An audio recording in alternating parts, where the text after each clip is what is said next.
3 fois dans ma vie, j'ai quitté mon emploi pour travailler à mon compte. Puis, il y a une fois où est-ce que ça a super bien fonctionné, qui est cette fois-ci. Mais il y a une autre fois où est-ce que je me suis retrouvée avec 50 000 de dette. Donc, pour éviter que tu fasses les mêmes erreurs que moi, ben, j'ai créé cette vidéo-là qui va te parler des leçons que j'ai tirées justement de mes 3 expériences, puis aussi quelques conseils que j'aurais pour toi. Petit disclaimer avant de commencer, je sais que l'entrepreneurship sous toutes ses formes, que ce soit solopreneur, entrepreneur, travailleur autonome, pigiste, name it, c'est de plus en plus populaire, puis on voit les gens justement qui disent si tu veux prendre possession, si tu veux vraiment agir pour ta vie et avoir la vie et le travail que tu mérites et que tu veux, tu dois partir à ton compte. Mais c'est totalement faux et ce n'est pas fait pour tout le monde. Ce n'est pas un style de vie qui, selon moi, est fait pour tout le monde. Je veux pas dire ici que tu n'es pas capable de le faire, aucunement. C'est juste que tu dois, premièrement, être très travaillant, avoir une très bonne confiance en toi et être capable de surmonter des épreuves qui sont professionnelles mais qui deviennent personnelles. Donc, juste pour dire que ce n'est pas pour tout le monde et ça veut pas dire que je suis meilleure que toi parce que moi, je suis travailleur autonome et peut-être que pour toi, ce n'est pas la bonne décision. Écoute, en toute franchise, si j'avais été capable d'être une bonne employée, je serais restée employée. J'ai essayé à plusieurs reprises et puis ce n'est vraiment pas pour moi. J'ai dû réaliser en fait que j'étais pas la meilleure employée et que c'était pas bon pour moi, que ça me rendait triste, ça me rendait un peu misérable, puis si c'était juste ça, ce serait une chose, mais il faut dire que ça avait une implication sur ma relation avec mes amis et aussi avec mon chum et ma famille. Donc pour ça, moi, c'était inacceptable. Donc j'ai décidé de repartir à mon compte et je vais te faire un petit topo en fait de mes études, de mon parcours, mais aussi des conseils que j'ai pour toi. Puis je vais mettre les timestamps dans la section des commentaires plus bas. Donc si jamais il y a des choses que tu veux skipper, que tu penses que c'est pas pertinent pour toi, aucun problème, gêne-toi pas, c'est là pour ça. Par contre, je te dirais que pour ce qui est de mes conseils, je pense que c'est pertinent que tu saches c'est quoi mon parcours pour voir c'est quoi mon expérience. Justement, par rapport à ça, ça va faire plus de sens, je pense, pour les conseils. Puis justement, tu vas pouvoir te dire, est-ce que ces conseils-là sont pertinents pour moi? Est-ce que je devrais écouter cette fille-là? Parce que je suis partie à mon compte 3 fois, mais j'ai pas réussi les 3 fois. Donc, pour ce qui est de mon parcours, on va commencer avec mes études. Dans le fond, j'ai fait une technique en commercialisation de la mode au campus Notre-Dame-de-Foix, qui est situé à Québec, à Saint-Augustin. Donc, cette formation-là en commercialisation de la mode, en réalité, c'était pour travailler en publicité, mais je n'ai pas été acceptée dans le programme Arts et technologies des médias de Jonquière, du cégep de Jonquière, et donc j'ai dû trouver une autre porte pour moi, pour le cégep, donc je suis allée en commercialisation de la mode, étant donné qu'il y avait des cours justement de publicité, il y avait des cours de marketing, il y avait aussi beaucoup de cours de tout ce qui est budget et tout ça, puis sur le coup, je voyais pas l'intérêt, mais sincèrement, même si ça fait de belles lurettes que j'ai terminé ces cours, je pense que ça a quand même été, il y a quand même des graines qui ont été semées à l'intérieur de moi pour par la suite mieux comprendre certains concepts par rapport aux entreprises. Donc, Campus Notre-Dame-de-Foix au cégep, pour par la suite aller à l'Université Laval en communication publique avec le profil publicité. J'ai trouvé un emploi chez Axiom Communication. Heureusement pour moi, quelques mois, je pense 3 mois après avoir commencé, donc là-bas en mai ou juin, l'entreprise, l'agence a été achetée par Cossette Québec. Pas pire, hein? Donc, j'ai été achetée dans la transaction. J'ai fait partie des meubles, si on veut. Donc, après 3 mois, dans le fond, à travailler chez Axiom, j'ai commencé à travailler chez Cossette. Puis là, chez Cossette, il faut dire que c'est des gens hyper intelligents qui savent de quoi ils parlent et tout ça. Donc, j'étais très intimidée quand je suis arrivée là-bas. Mais bon, après un certain temps, je m'y suis fait. Puis j'étais bien là-bas, j'étais conseillère en communication et relations publiques. Donc, c'est moi qui interagissais avec les clients. Donc, ce n'était pas moi qui créais directement la publicité, si on veut, ou même le concept, mais c'est moi qui faisais le lien entre l'équipe de création et justement le client. Là-bas, ça allait super bien, ou en tout cas, je pensais que ça allait bien. Je suis restée là 2 ans, si je me trompe pas. Puis, vers la fin, la raison pour laquelle j'ai quitté cette entreprise-là, c'est parce que mon boss m'a dit à l'époque que il y avait des coupures qui s'en venaient. En fait, il y en avait eu quelques-unes, coupures. Puis, il m'a dit, si j'ai à couper dans mon département, si on me demande de couper dans mon département, eh bien, malheureusement, c'est toi qui devras partir. Ça a fessé, comme on dit. parce que j'ai toujours été une people pleaser. En fait, avant, mais maintenant, j'ai un petit peu moins de difficultés à déplaire aux gens. Mais avant, j'avais vraiment beaucoup de difficultés, donc de me faire dire que j'allais quitter si jamais il y avait des coupures à faire, je trouvais ça vraiment difficile, mais bon. Je suis une fille d'action, donc j'ai décidé de me trouver un autre emploi. J'ai travaillé chez Hill & Knowlton, qui était HKDP à l'époque à Québec, toujours. Et puis là-bas, je travaillais justement sur des comptes pour des relations publiques. J'aimais beaucoup ça, mais qu'est-ce qui arrivait, c'est qu'après un certain temps, je dirais après 3 à 6 mois dans un emploi, qu'est-ce que je m'apercevais, c'est que je commençais à être blasée. Puis tu sais, au début, c'est parce que c'est comme tout nouveau, puis là, t'apprends vraiment beaucoup. Puis là, j'étais comme super intéressée justement à apprendre des nouvelles choses, apprendre comment ça fonctionnait à l'intérieur de cette agence-là, apprendre sur chacun des clients aussi, chacun des mandats qu'on avait, tout ça. Puis je peux pas dire que je savais tout après 3 ou 6 mois, là, ce serait nono un peu de dire ça, mais quand je me sentais dans le fond à l'aise dans mon rôle, c'est là que je commençais à trouver ça plate. Donc, après avoir travaillé là-bas, j'ai travaillé chez Excel d'Or, donc j'étais conseillère en communication là-bas, puis encore une fois, la même chose, une super équipe, ma boss, c'était la meilleure des boss, je pense, que j'ai eu ever. Oui, je confirme après réflexion, c'est la meilleure des boss que j'ai eu. Puis c'est ça, encore une fois, après un certain temps que je travaillais là-bas, j'ai commencé à en sentir le petit blues qui fait en sorte que t'es comme il me semble que je suis pas à ma place ici. On dirait que j'ai réalisé justement que c'était moi le problème parce que justement, j'avais changé quelques fois.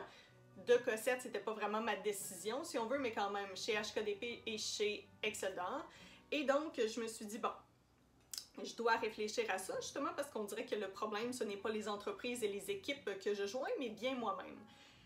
Donc, je me suis dit, j'adore tout ce qui est rédaction, je suis bonne pour corriger des textes, puis j'aime faire ça aussi.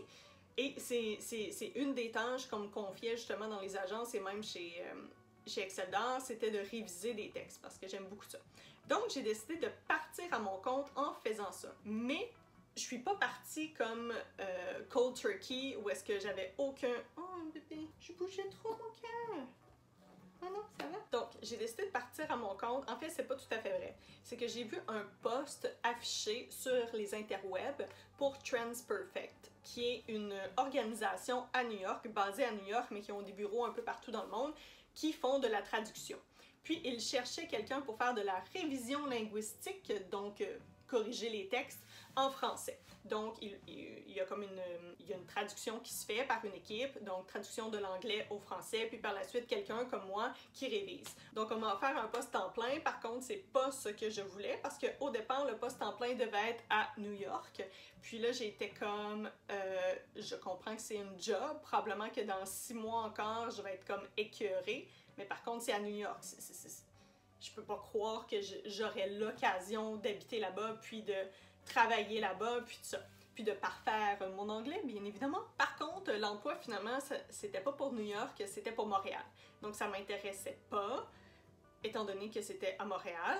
Pas que j'aime pas Montréal, j'adore Montréal, inquiétez-vous pas, c'est juste que je ne voulais pas avoir un emploi. Sauf que j'étais prête à faire la concession, étant donné que ça allait être à New York. Donc, pour faire une histoire courte, parce que c'est ce que j'ai dit, je leur ai parlé de travailler comme freelancer pour eux. Donc, travailler à la pige à la place, puis je savais que c'est quelque chose qu'ils faisaient. Donc, on a négocié le taux horaire, puis ça fonctionnait. Et donc, j'ai commencé à travailler pour eux. Puis ça, c'était en janvier. Je me souviens pas exactement quelle année, 2011 je crois. Donc janvier 2011, j'ai commencé à travailler pour eux à la pige. Puis là on s'entend, j'avais encore mon emploi chez Excel d'Or temps plein. Donc qu'est-ce que je faisais, c'est que je me levais tôt le matin pour travailler là-dessus et le soir je travaillais là-dessus aussi. Puis là, je me demandais justement si j'allais avoir assez de contrats pour faire en sorte de travailler temps plein puis être capable de quitter mon emploi. Faut dire que c'était mon seul client aussi. Donc c'était seulement pour TransPerfect que je travaillais, mais j'avais mon emploi à temps plein. Et rendu en mai, si je ne me trompe pas, ma boss m'a demandé dans son bureau chez Excel d'Or pour me parler. Donc là, j'ai commencé à être nerveuse au bout. Puis là, elle a commencé à me dire « Marie, je sens que t'es plus distante. Est-ce qu'il y a quelque chose que je devrais savoir? » Puis là, j'ai commencé à pleurer. Je détestais avoir, comme, premièrement, à lui avoir menti pendant plusieurs mois. Pas menti parce qu'elle m'a pas demandé est-ce que tu as eu un autre job, puis là, j'ai dit non. C'est juste que je mentais par omission, donc ça, je me sentais mal. Je me sentais mal aussi parce que là, je sentais que c'était le moment où est-ce que j'allais devoir justement quitter mon emploi. Et bien que c'est ça que je voulais faire, ben, je savais que justement, elle n'allait plus être ma boss et j'allais à quelque part la décevoir. On se souvient, là, je suis people pleaser. Donc ça me stressait beaucoup et donc je me suis mis à pleurer. Il faut dire aussi probablement que j'étais fatiguée étant donné que je travaillais presque tous les matins et les soirs sur Trends Perfect, en plus de mon emploi chez Excel d'Art, et aussi je donnais des cours de Zumba. Zumba! Donc finalement, en mai, c'est là que j'ai quitté mon emploi après avoir parlé à ma boss. Je lui ai dit « je suis désolée, j'ai commencé à travailler justement là-dessus, je prends des contrats à la pige et puis ça commence à être beaucoup trop. » Et étant donné que je voulais devenir travailleur autonome, ben j'ai fait le saut. Puis pendant ce temps-là aussi, de janvier à mai, j'avais commencé à travailler sur mon site web. Puis là, on s'entend, c'est en 2011, si je ne m'abuse. J'ai créé mon site web sur iWeb. Je pense que c'est comme ça que ça s'appelait, avec un Mac, tu pouvais créer dans le fond ton site web, puis écoute, c'était très de base, on s'entend. Mais bon, j'offrais des services de révision linguistique, de traduction, il me semble qu'il m'en manquait un, en tout cas, peu importe. Donc c'est ce que j'offrais. Puis je faisais quand même OK d'argent. Je dois dire que je faisais moins que ce que je faisais chez Excel d'Art, mais étant donné que c'était comme la première année, si on veut, je savais pertinemment que c'était normal. Bon. Par contre, encore une fois, pendant ce temps-là, j'ai déménagé à Montréal, puis je continuais à être travailleur autonome.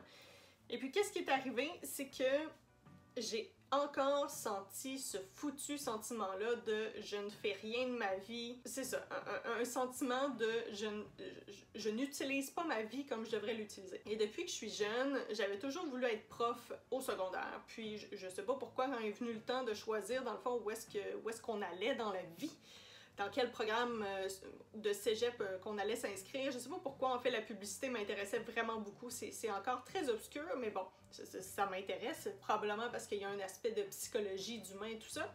Mais bon, tout ça pour dire que j'ai décidé d'aller à Vancouver et suivre une formation d'1 an intensif pour devenir enseignante au niveau secondaire, ce que j'ai fait.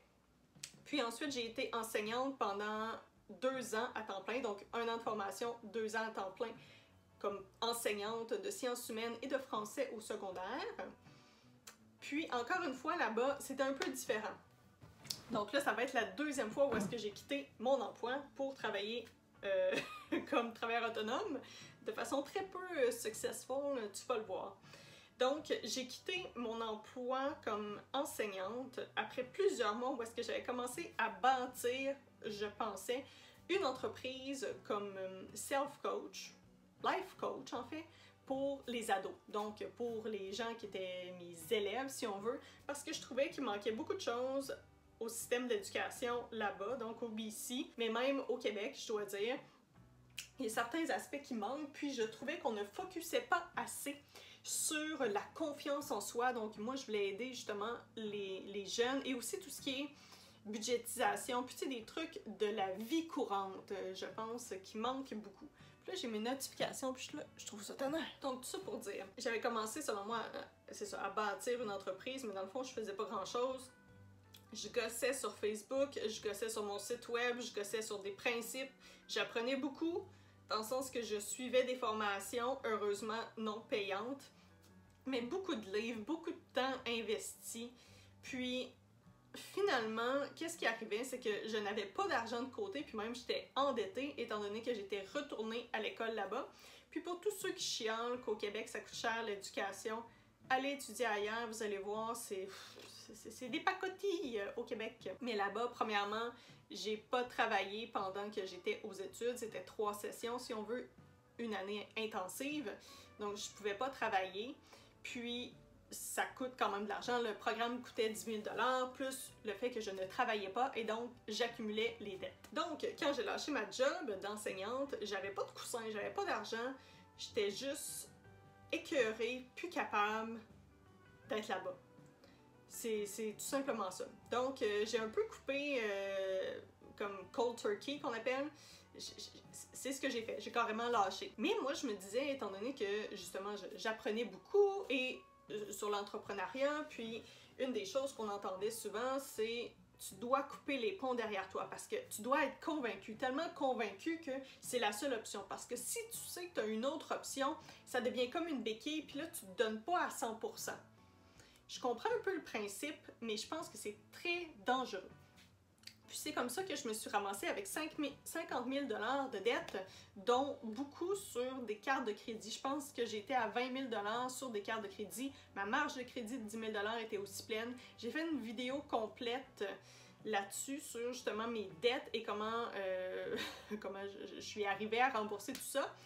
Je l'ai enlevé de mon channel parce que je me sentais mal de l'avoir là, mais je vais la revoir. Puis si jamais c'est quelque chose qui t'intéresse, écris-le dans la section des commentaires juste pour me montrer justement que c'est quelque chose qui t'intéresse puis que je devrais la remettre en ligne, probablement. Si tu me le dis, s'il y a beaucoup de gens qui me le disent, ben je pourrais la remettre. Puis là, j'ai commencé à stresser, justement, parce que j'avais énormément de dettes. Puis qu'est-ce qui arrivait, c'est que, justement, là, j'ai commencé à faire mon affaire de life coach pour les ados. Ça fonctionnait pas. Donc, après quelques mois, je change d'idée, je lance autre chose. Après 3 mois, ça marche pas, une autre idée. Après 3 mois, ça marche pas, une autre idée. Tu comprends le pattern?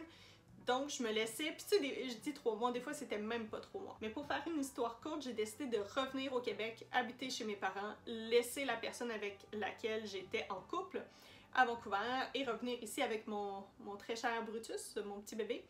Et puis un peu refaire ma vie, oui, refaire mon crédit, évidemment, puis repartir sur des bonnes bases. J'étais toujours travailleur autonome, puis à ce moment-là, étant donné que là, j'avais vraiment besoin d'argent, puis je pouvais plus essayer des nouveaux projets. Premièrement, justement, j'étais trop endettée, donc j'avais besoin que l'argent rentre. Donc j'avais déjà commencé à Vancouver à recommencer justement à prendre des contrats avec TransPerfect pour faire en sorte de remonter un petit peu mon estime, oui, mais aussi mon compte en banque, qui était dans le rouge et pas à peu près. Donc, en revenant chez mes parents, j'ai travaillé à mon compte, encore une fois, pour TransPerfect pendant comme 1 an et demi, 2 ans, je suis plus certaine, encore en faisant TransPerfect, puis on dirait que, en fait, c'est pas vrai. J'ai pris des mandats aussi de rédaction avec des agences, donc copywriting. J'étais comme leur copywriter pour certaines agences, mais je faisais pas vraiment d'efforts pour aller chercher des nouveaux clients, aller chercher des nouvelles agences. On dirait que j'y croyais comme pas, j'avais pas confiance en moi et tout ça. Donc ça faisait en sorte que c'est comme en arrière, dans mon subconscient, je me disais, ah oui, tu sais, j'essaie vraiment de trouver des nouveaux clients, tu sais, je suis vraiment en business et tout ça. Puis en réalité, pas vraiment.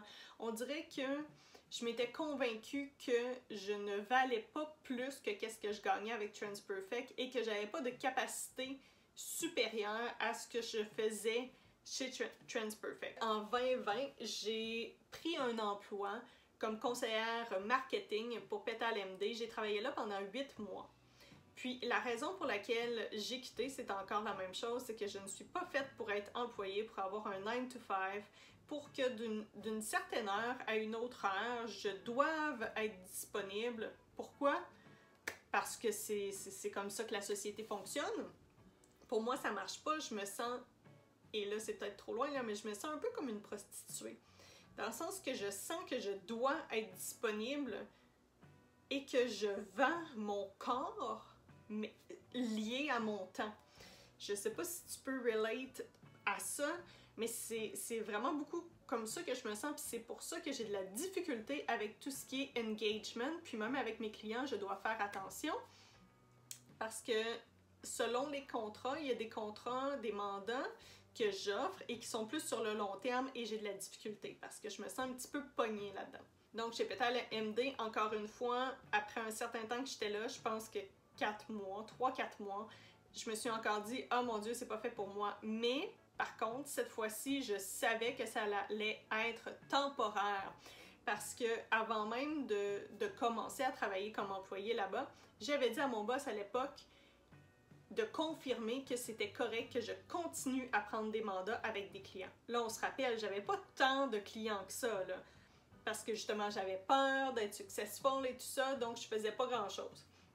Mais quand même, on dirait que je voulais comme me garder une certaine porte de sortie et confirmer que c'était correct. Et donc, quand j'ai décidé d'officiellement donner ma lettre de démission et d'annoncer que je démissionnais, ben je me sentais pas mal, justement, que sur mon LinkedIn, sur mon Instagram, tout ça, et même avant même, je retourne en arrière.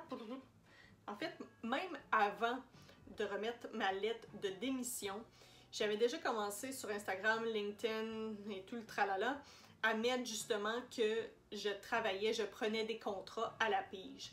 Parce que je m'étais dit, de toute façon, même si mes collègues, mon boss me demandent si c'est quelque chose que je fais, j'ai confirmé avant même de commencer à travailler que c'était correct que je continue à faire ça. Donc, c'est ce que j'ai dit à mon boss, c'est ce que j'ai dit à mes collègues aussi, que je prenais encore des contrats et tout ça. Et cette fois-ci, j'ai été très sage avec mon argent, étant donné que chez Petal MD, j'ai réussi à mettre beaucoup d'argent de côté parce que je réduisais beaucoup les dépenses. Et là, ça m'amène justement au conseil que j'ai, étant donné que là, tu connais un peu mon parcours. Je vais y aller avec maintenant mes conseils parce que je vois aussi que le temps file. Donc, les conseils. Premier conseil, c'est de ne pas vendre quand tu es desperate. Je pense que c'est le pire problème, justement, quand tu pars d'un emploi et que tu décides de partir à ton compte comme cold turkey, qu'on appelle. Je sais, j'arrête pas de me répéter, mais je trouve que c'est une belle expression, puis je sais pas quoi dire en français qui est l'équivalent. Si jamais tu le sais, écris-le dans la section des commentaires. Merci. Donc, la première fois, en fait, la deuxième fois que je suis partie à mon compte à Vancouver, quand je me suis retrouvée dans le pétrin et que je changeais d'idée à tous les 3 mois, eh bien, une des raisons pour laquelle je changeais d'idée à tous les 3 mois, c'est que je me disais, OK, là, l'idée, je lance l'idée. L'idée fonctionne pas parce que là, il n'y a pas d'argent qui rentre. Mais en même temps, je vendais pas vraiment, tu sais. Je suis une fille de marketing, mais j'avais comme de la difficulté. J'avais de la difficulté à vendre mes services puis à avoir confiance en qu'est-ce que je faisais. Donc, chaque fois que je partais quelque chose, j'avais besoin que l'argent rentre vite, maintenant, now, parce que j'en avais plus d'argent. J'étais endettée. Puis là, chaque mois qui passait, ben, j'étais de plus en plus endettée. Donc, ne jamais vendre quand tu es desperate. C'est pour ça que je te dirais que de quitter ton emploi du jour au lendemain, puis de décider de te lancer en affaires, selon moi, c'est pas la meilleure idée. Si tu as un bon coussin financier, peut-être que tu es le genre de personne qui ne peut pas se lancer comme avoir la tête à 2 endroits en même temps. Par exemple, le jour où tu penses à ta job, tu sais, qu'est-ce que tu as à faire et tout ça, dépendamment du type d'emploi que tu as aussi. Puis là, tu te dis, OK, à partir de 5 heures, j'enlève mon chapeau d'employé et je mets mon chapeau d'entrepreneur et là, je pars la machine entrepreneuriale et je travaille sur mon entreprise. Si tu n'es pas capable de faire ça, peut-être que tu es mieux justement de juste couper les ponts et de donner ta démission et ensuite partir. Par contre, ça m'amène à mon deuxième conseil, de tester ton idée avant de te lancer. Parce que c'est bien beau les idées et comme faire de la stratégie, penser à tout ce qui peut arriver, à comment tu vas faire ci, ça, mais tant que tu n'as pas commencé à faire le réel travail, tout ça c'est des suppositions puis c'est dans ta tête. C'est vraiment en faisant l'action, en faisant, par exemple, si tu dis, moi je vais offrir des services de gestion des médias sociaux, par exemple. Là, c'est peut-être l'idée d'avoir des clients en gestion des médias sociaux qui t'intéresse. Mais est-ce que vraiment d'avoir des clients pour ce service-là, c'est quelque chose qui t'intéresse vraiment, vraiment, vraiment? Puis avant de l'avoir fait, ben tu le sais pas. Donc, c'est pour ça que je dirais troisième conseil, de partir justement ton side hustle pendant que tu as ton emploi. Parce que tu peux tester différentes choses, puis tu es moins desperate justement. Parce que tu sais que tu as ton entrée d'argent régulière, ça va, aucun problème. Puis, quand tu as du temps libre, ben, tu le concentres sur ton projet. Puis, justement, tu peux tester certaines choses, puis pas avoir peur que, justement, le fait de tester, ben là, ça va turner off tes prospects. Parce que tu as le temps, tu es plus posé, tout ça. Quatrième conseil, c'est de vraiment travailler sur ton mindset. Parce que quand tu travailles à ton compte, tout est ta responsabilité. Donc, tous les départements d'une entreprise régulière, ben c'est toi qui es responsable maintenant. Puis c'est quand même différent être entrepreneur avec des employés qu'être solopreneur comme moi. Moi, j'ai pas d'employés. C'est quand même différent, mais toutes les décisions d'entreprise me reviennent quand même. Et donc, s'il y a quelque chose qui fonctionne pas bien, ben je dois me dire que c'est de ma faute. Puis même si tu emploies des gens, puis là, tu te dis peut-être, ouais, mais moi, je vais engager quelqu'un pour faire, par exemple, mes médias sociaux. Ben, t'es quand même responsable de ce que cette personne-là fait, même si c'est ton employé et c'est pas toi qui fais nécessairement l'action. Ben c'est toi qui l'as engagé, c'est toi qui l'as formé, c'est toi qui lui donne des directives. Donc si c'est pas clair ou si tu l'amènes pas dans le fond au bon chemin, la responsabilité te revient. Donc c'est beaucoup de responsabilité, puis on ne s'en rend pas toujours compte justement quand on est employé de toutes les choses supplémentaires que tu vas devoir avoir à t'occuper. Par exemple, tout ce qui est de la gestion budgétaire, tenue de livre, tous les avantages sociaux que tu n'as plus, tout ce qui est ton marketing, justement, que tu n'as pas besoin de faire quand tu es employé. Évidemment, là, tu as besoin d'un site web, tu as besoin d'une adresse courriel, tu as besoin d'un nom de domaine, tu as besoin de faire tous tes médias sociaux, tu as besoin de faire les sales calls avec les clients potentiels, tu as besoin de faire les suivis pour la facturation, tu as besoin d'envoyer les factures. Tout ça fait en sorte que ça ajoute beaucoup au travail, puis généralement, les gens vont travailler plus, surtout au début, quand ils sont solopreneurs, comparativement à quand ils sont employés. Donc, je veux juste te dire, là, pense pas que ça va être comme « Ah! Je vais faire 300 000 $, easy peasy. » Une autre partie de ton mindset que tu dois changer, c'est, en fait, que moi j'ai dû changer justement, c'est le mindset d'être successful. Parce que si tu te dis justement, t'es né pour un petit pain puis t'as peur de te mettre comme à l'avant, justement, comme devant la caméra et tout ça, puis de l'opinion des autres, ben je pense, selon moi, que tu vas aller pas nécessairement pas loin, mais tu vas aller moins loin, justement. Il faut que tu apprennes justement à avoir des guts, en tout cas, à avoir des couilles, et puis vraiment aller de l'avant, puis te faire confiance à toi. Puis aussi par rapport au mindset, je dois dire, apprendre à t'écouter.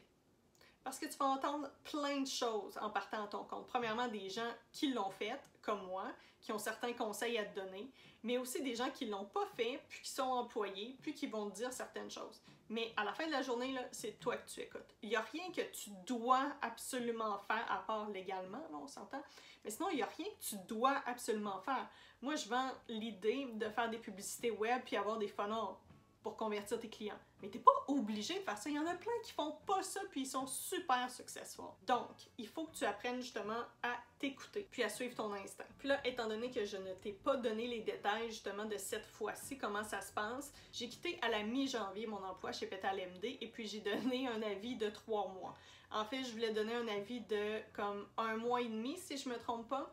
Puis finalement, mon boss m'a demandé si je pouvais rester plus longtemps pour s'assurer dans le fond qu'il soit capable de trouver quelqu'un pour me remplacer et puis aussi que moi, je sois capable de former cette dite personne.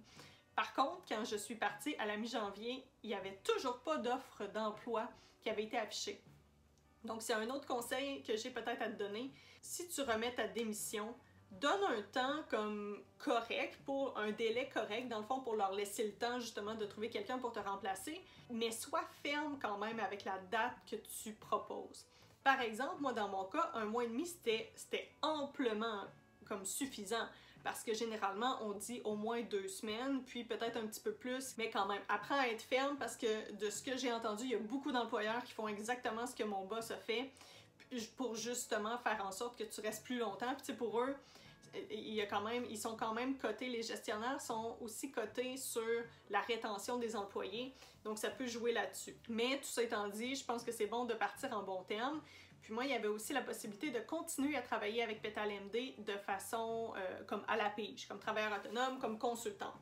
Donc c'était quelque chose qui m'intéressait vraiment beaucoup. Donc je pense que c'est intéressant aussi pour toi, c'est important en fait pour toi de garder des bons termes avec ton employeur, à moins que ce soit passé quelque chose, parce que généralement, en fait pas généralement, mais souvent, l'employeur devient le premier client dans le fond que tu peux avoir si tu offres dans le fond le même service que ce pourquoi on t'employait dans cette entreprise-là. Donc, j'ai quitté mon dernier emploi chez Petal MD comme conseillère marketing à la mi-janvier 2021.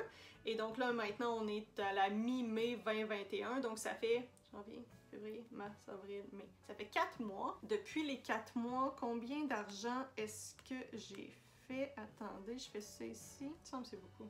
Donc, pour les 4 mois que j'ai travaillé, j'ai fait... Il me semble que c'est beaucoup. J'ai fait comme 40... presque 40 000, pas tout à fait 40 000, ça veut dire presque 10 000 par mois. Puis là, si tu te dis, crime, c'est fou, t'as vraiment augmenté ton salaire, ou oui, j'ai augmenté mon salaire de beaucoup. Par contre, je sais pas à quoi ça va ressembler dans les prochains mois. Tu sais, il y a ça aussi qu'il faut que tu saches en tant que travailleur autonome, pigiste, entrepreneur, whatever, c'est que il peut y avoir une grande fluctuation dans tes revenus. C'est quelque chose à prendre en considération, puis pas dans le sens de « Oh mon Dieu, je vais pas devenir solopreneur, crime, j'aurai aucune stabilité de salaire. » Justement, c'est pas un salaire, ce sont des revenus. C'est quelque chose qu'il faut que tu prennes en considération, justement, surtout la première année, si jamais ça part en flèche, de pas tout dépenser, justement, l'argent, pour que finalement, comme les 6 derniers mois, peut-être c'est plus relax, plus mollo. Puis on sait pas, là, maintenant ça va quand même bien avec la COVID et tout ça, puis moi j'ai été chanceuse dans mon entreprise, mais il y en a d'autres pour qui ça a été plus difficile. Donc tu sais, quand même rester pratico-pratique justement par rapport à ça. Puis là, si tu te demandes qu'est-ce que j'ai fait de différent cette fois-ci que je n'ai pas fait les 2 premières fois. Plusieurs choses. Premièrement, je me suis vraiment mis comme à l'avant, dans le sens que j'ai vraiment écrit de façon très claire que j'offrais mes services, puis quand je poste, que ce soit sur YouTube, sur Instagram, sur LinkedIn, sur Facebook, ben c'est clair, en fait, la majorité du temps, c'est clair que j'offre des services. Puis aussi, j'ai un site web qui me semble complet et pertinent et cohérent, qui dit justement les services que j'offre, puis mes prix sont écrits. Et je n'ai pas eu peur non plus de charger un certain montant. Ce que j'avais peur avant parce que je me disais « Oh mon Dieu, tu sais, je suis qui, moi, pour demander cet argent-là? » Puis il y a un principe qui existe, qui est super pertinent puis qui m'a beaucoup aidé justement avec mon mindset où est-ce que je me disais tout le temps « Oh mon Dieu, je suis née pour un petit pain, je suis née pour un petit pain, l'argent c'est pas bien, ceux qui font beaucoup d'argent c'est des gens malhonnêtes et tout ça. » J'ai juste travaillé beaucoup là-dessus. Mais il y a un principe qui dit que tu peux vendre ton temps, en fait, tes services, ton savoir à quelqu'un qui ne s'y connaît pas autant que toi justement dans ce domaine-là. Parce qu'une de mes peurs justement, c'est que oui, je connais la publicité Facebook, mais il y a quand même des subtilités qui m'échappent. Il y a des trucs, en fait, c'est surtout pas par rapport à la publicité Facebook, mais à l'engin, au software, à la plateforme. Il y a des choses, des fois, je suis comme « Oh my God, c'est où cette affaire-là déjà? » Par rapport à ça, côté technique, des fois, j'ai de la difficulté. Côté créatif, ça va super bien, j'adore ça et tout ça, puis je me sens en confiance. Mais côté technique, des fois, j'en arrache. Donc, t'es pas tout seul. Puis là, des fois, je me dis, crème, il y en a qui ils maîtrisent vraiment ça, justement, tout ce qui est technique, puis savoir où aller chercher quoi, puis tatati tatata. Donc là, je commençais à me dire, OK, peut-être que finalement, je suis pas si bonne que ça, puis je devrais pas charger. Par contre, si tu te compares à tes clients ou tes clients potentiels, est-ce que tu en connais plus qu'eux? Pas nécessairement que tu connais tout de ce sujet-là, de ce domaine-là, ou peu importe, mais est-ce que tu en connais plus qu'eux? Si oui, ça veut dire que tu peux les aider. C'est simple, hein? C'est super simple, mais c'est quelque chose qui peut vraiment t'aider. Je vais te montrer aussi quelque chose que j'ai mis à côté de mon ordinateur, puis justement, ça sert de rappel justement par rapport à ça pour essayer d'arrêter de freaker en fait par rapport à ça. Une autre chose que j'ai fait, c'est que j'ai commencé à travailler sur mon portfolio avant même d'avoir des clients. Puis ça, là, je peux pas stretcher enough à quel point c'est important. Parce que juste te dire, la première cliente que j'ai eue, qui est en décembre 2020, je l'ai eu par mon Instagram et c'est parce que j'ai posté quelque chose sur mon Instagram. Je vais le mettre juste ici, justement. J'en profite. J'ai eu ce mandat-là à cause que j'ai posté quelque chose sur Instagram par rapport à un portfolio, mais c'est pas un client que j'avais, justement, ce truc de portfolio-là. Là, c'est un... Comment on appelle ça, non? Spec work, qui appelle en anglais. Tu fais comme si tu avais le mandat avec ce client-là, puis tu montres ce que tu ferais pour ce client-là. Il y en a plein qui le font. Il n'y a aucun problème avec ça. La seule chose, c'est qu'il faut que tu l'écrives dans le fond que c'est fait pour ton portfolio et que ce n'est pas un client. Mais ça m'a tellement aidé justement parce que mon portfolio, j'avais certaines choses, mais tu sais, c'était... Il y avait plein de choses, premièrement, que je voulais pas montrer parce que j'étais pas nécessairement fière. Pas parce que j'avais mal travaillé, mais parce que, tu sais, en travaillant avec des agences ou même avec des clients, des fois, ça fait en sorte que tu proposes certaines choses, puis ça se peut qu'au final, comme ce soit pas la même chose. Ça a commencé d'une certaine façon, puis là, avec toutes les modifications, toutes les personnes qui ont besoin d'autoriser, d'approuver, qu'est-ce que tu as fait? Ben, au final, c'est pas vraiment ce que tu as proposé. le client est satisfait parce que c'est ses modifications, mais tu sais, au final, c'est vraiment pas comme cohérent avec qu'est-ce que toi tu suggères. Donc ça, c'est autre chose que je te proposerais de faire, que tu aies de l'expérience ou pas. Puis aussi, ça peut t'aider à aller chercher le type de client que tu veux. Parce que par exemple, si tu as eu un certain type de client, mais ta clientèle idéale, c'est un autre type, il n'y a rien qui t'empêche de proposer certaines choses pour d'autres types de clients. J'espère que ça fait du sens. Si jamais tu es curieux, curieuse, tu peux aller voir aussi mon portfolio puis voir qu'est-ce que j'ai inclus à l'intérieur puis tout ça, puis pouvoir t'inspirer. Maintenant, il faut dire que mon portfolio comprend seulement des exemples de trucs que j'ai vraiment fait ou est-ce que j'ai été payée. Mais avant, j'ai mis des trucs comme si j'avais été payée, comme si c'était mes clients, mais ça n'a jamais été mes clients. Mais le travail, par contre, qui était démontré sur mon portfolio, c'était moi qui l'ai fait. J'ai pas copié rien. C'est tout moi qui ai créé ça. Donc j'espère que tu as appris beaucoup. J'espère que je ne t'ai pas comme trop déprimée ou stressée ou quoi que ce soit pour partir ton entreprise ou même partir à ton compte. Pour moi, c'est vraiment une des meilleures décisions. Puis même récemment, ma mère m'a dit « Tu me sens beaucoup plus heureuse qu'avant. » Puis je lui ai dit « C'est sûr, je travaille à mon compte. » Si tu as aimé cette vidéo et que tu aimerais en apprendre plus sur le marketing justement et le fait d'être travailleur autonome ou d'avoir ton entreprise, je t'encourage à t'abonner à ma chaîne et aussi à cliquer sur la cloche pour être avisé quand une prochaine vidéo va être disponible. Merci beaucoup, bye bye, bonne journée!